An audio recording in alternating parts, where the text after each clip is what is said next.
আমের মৌসুম তো শেষ, কিন্তু আম খাওয়ার শখ যারা রাখেন তারা পুজো মণ্ডপে আসলেই পেয়ে যাবেন মালদার সুস্বাদু রকমারি আম। তার সঙ্গে পুরো দুর্গাপুজোর মণ্ডপটি গড়ে তোলা হচ্ছে বিভিন্ন আমের কথার থিমের ওপর। এই পুজো মণ্ডপের এক পাশে বসবে আমের বাজার, যেখানে দর্শনার্থীরা নিজেদের পছন্দের মতন সস্তায় আম কিনতে পারবেন। এবারে আমের কথা থিম এবং আম বাজার করে দুর্গাপুজোর চমক দিতে চলেছে ইংরেজবাজার পুরসভার 10 নম্বর ওয়ার্ডের পুরাটুলি জুবলি রোড সংলগ্ন এলাকার নাটমন্দির হংসগিরি লেনের সার্বজনীন দুর্গাপুজো উৎসব কমিটি। ইতিমধ্যে মণ্ডপে জোর কদমে চলছে সাজসজ্জার কাজ। মালদার বিভিন্ন প্রজাতির সুস্বাদু আমের বিশদ ব্যাখ্যা এবং সেই আম পুজো মণ্ডপে বিভিন্ন আকৃতিতে তৈরি করে তুলে ধরা হবে। মালদায় যেসব আমের সুনাম রয়েছে, যার মধ্যে ফজলি, ল্যাংড়া, হিমসাগর, গোপালভোগ, রানীপসন্দ সহ আরও বেশ কিছু জাতের আমকে ঘিরেই মূলত তৈরি হচ্ছে সংশ্লিষ্ট পূজা কমিটির মণ্ডপটি। এর সঙ্গে পূজা মণ্ডপে একপাশে থাকবে আমের বাজার, যেখানে দর্শনার্থীরা ইচ্ছা করলে পছন্দ মতো আম কিনতে পারবেন। উল্লেখ্য, মালদার সুস্বাদু জগৎবিখ্যাত আমের পরিচয় রয়েছে দেশ জুড়ে। বিদেশের বাজারেও মালদার আমের সুখ্যাতি রয়েছে বরাবর। আর সেই অর্থকরী ফল আমকে ঘিরেই ইংরেজবাজারের নাটমন্দির হংসগিরি লেনের সার্বজনীন দুর্গাপুজো উৎসব কমিটির কর্মকর্তারা চমক দিতে চলেছেন। বিভিন্ন কারুকার্যের মাধ্যমে নানা জাতের আম পুজো মণ্ডপে সাজসজ্জায় তৈরি করা হচ্ছে। এবারে এই দুর্গোৎসব কমিটির পুজোর বাজেট প্রায় 2 লক্ষ টাকা। গত কয়েক বছরে একের পর এক থিমের পুজো করে মালদাবাসীর আকর্ষণ কেড়েছে নাটমন্দিরের হংসগিরি লেন সার্বজনীন দুর্গাপুজো উৎসব কমিটির কর্মকর্তারা। এবারও তাদের পুজোয় থাকছে আমের কথা নামক একটি থিমের চমক। পুজো কমিটির এক কর্মকর্তা মঙ্গল দাস বলেন, মালদার আম জগৎ বিখ্যাত, তাই মানুষের মধ্যে এই আমকে ঘিরেই অভিনব প্রচার তোলার উদ্যোগ নেওয়া হয়েছে।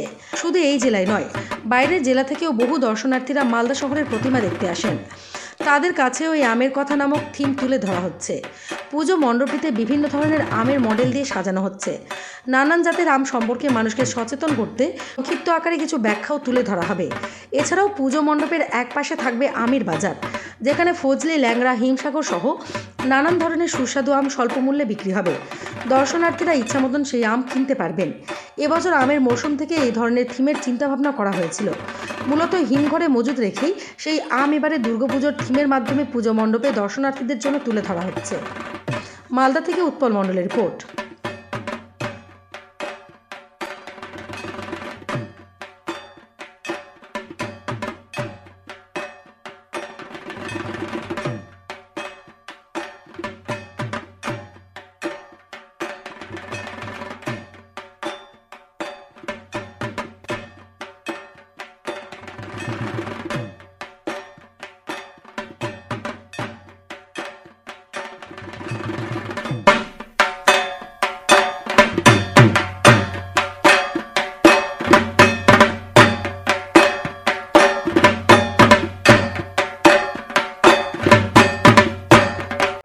আমাদের এবছরের থিম হচ্ছে মালদার আমের কথা।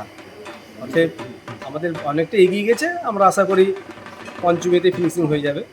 বছরে নেয়, এবছরও আশা করি প্রচুর দর্শনার্থী আসবে। একটা ভিড়ের প্রভাব থাকেই আমাদের।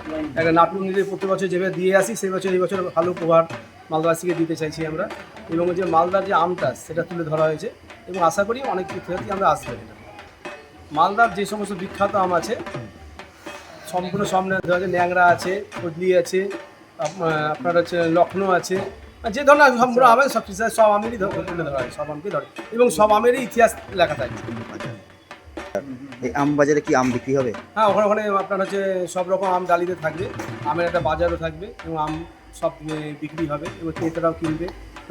সাজানো মালদার এটা বিখ্যাত যে আমটা আমাদের হরিশ্চন্দ্রপুরের যে একটা উচ্চারিত ছিল, মানে ওদের রাজার আমল থেকে, সেই আমের ওইখানে ইতিহাসটা তুলে ধরা হয়। এবার পুজোর বার হচ্ছে 1 লাখ আসে। প্রতিমায় কি থাকছে? প্রতিমা তো আমাদের যে সাবিকি প্রতিমা হয় সেগুলো, যেহেতু প্রতিমাটা আমাদের মন্দিরের পুজো, নাট মন্দিরে পূজারিত, ওই প্রতিমা চেঞ্জ করা হয় না, অথবা আমাদের প্রতিমাটা সাবিকি প্রতিমাই থাকে। দর্শনার্থীদের ভিড় সামলাতে আমাদের 2টো গেট করা হয়েছে, ইন আউট করা হয়েছে, একদিক দিয়ে প্রবেশ পথ, একদিক দিয়ে বাইরে পথ। অতএব ওইখানে কোনো রকম 4 সাইডে সব রকম জলের ব্যবস্থা থাকে এবং যে যথেষ্ট প্যান্ডেলে যা জিনিসপত্র রাখা সেটা প্রয়োজনীয় সবই থাকে ব্যবস্থা। কতটা আশা করি আমাদের 100%ই আপনারা তো আশাবাদী যে এবছর আমাদের মালদাতে বেশ ভালো আশা, মানে সারা পাবো। কারণ প্রত্যেক যদি সারাটা পেয়ে এসেছি, আসলে তাই অনুযায়ী অনেকটা বেশি ভালো পাবো। কতদিন ধরে এই কাজ চলছে আপনাদের? এটা 1 মাস ধরেই চলছে। এই যে বিভিন্ন আম বললেন, আমগুলো কোথা থেকে আনা হচ্ছে এবং কিছু আম ধরেন মালদাতেই বা বেশিরভাগ মালদাতেই মণ্ডপ সজ্জার শিল্পীকে থাকছে, আলোকসজ্জার শিল্পী? এইসব নিজস্ব সব আম যারা ড্রয়িং করছে সব পাড়ানি সব ছেলেমেয়ে যে প্রতি বছর করে এই বছর তাই পাড়ানি সব বাচ্চারাই আর ড্রয়িং করেছে। আপনার নাম? বলছি এবছর হ্যাঁ আমাদের একটা তো অন্য এখানে খাওয়ানো হয় প্রত্যেকটা যারা দূরের থেকে আসে গ্রাম থেকে তারা রেস্ট নিয়ে এসে এখানে একটা অন্নভোগ খাওয়ানো হয় এবং জলে গুলোগুলি জলের ব্যবস্থা রাখা থাকে, তারা জলটাও ব্যবহার করে খায়, আমাদের পুরো শুদ্ধ পরিশুদ্ধ জলটাকে আমরা দিয়ে থাকি এবং বস্ত্র বিতরণও থাকে মাঝে